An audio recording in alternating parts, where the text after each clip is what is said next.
Formula ఈ car race కేసులో ACB BRS కార్యనిర్వాహక అధ్యక్షుడు కల్వకుంట్ల తారక రామారావును అరెస్ట్ చేయనుందా?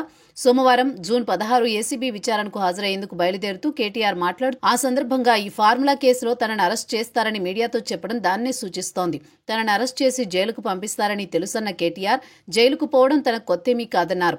గతంలో తెలంగాణ ఉద్యమం సమయంలో తాను పలుసార్లు జైలుకు వెళ్లిన సంగతి సందర్భంగా గుర్తు చేశారు. ఫార్ములా ఈ రేస్ కేసులో ఇన్ హౌస్ విచారణ కాదు, దమ్ముంటే ప్రజల ముందు బహిరంగంగా చర్చిద్దామని తాను సవాల్ చేశానని, అయితే ఆ సవాల్ను స్వీకరించే ధైర్యం లేక ముఖ్యమంత్రి రేవంత్ రెడ్డి పారిపోయారని కేటీఆర్ వ్యాఖ్యానించారు. చట్టమంటే తనకు గౌరవం ఉందని 2 సార్లు 3 సార్లు కాదు 30 సార్లు పిలిచినా విచారణకు హాజరవుతామని అన్నారు. తనను విచారణకు కేసుల పేరుతో వేధించడం వారి రేవంత్ పైశాచిక ఆనందం పొందడానికి అని కేటీఆర్ అన్నారు. ఈ ఫార్ములా రేస్ కేసులో తనను అరెస్ట్ చేస్తారని తనకు ముందే తెలుసని చెప్పిన కేటీఆర్ రేవంత్ సర్కార్ హామీల అమలు వైఫల్యం నుంచి ప్రజల దృష్టి మళ్లించేందుకే ఫార్ములా ఈ రేస్ కేసు అంటున్నారని ఆరోపించారు. ఏది ఏమైనా కాంగ్రెస్ సర్కార్ ఇచ్చిన హామీలు అమలు చేసే వరకు ప్రజల వైపు నుండి నిలదీస్తూ ఉంటానన్నారు. బీసీలకు 42% రిజర్వేషన్ ఇవ్వకుండానే స్థానిక ఎన్నికలకు వెడుతున్నారని, బీసీలు అన్ని గమనిస్తారని కేటీఆర్ పేర్కొన్నారు.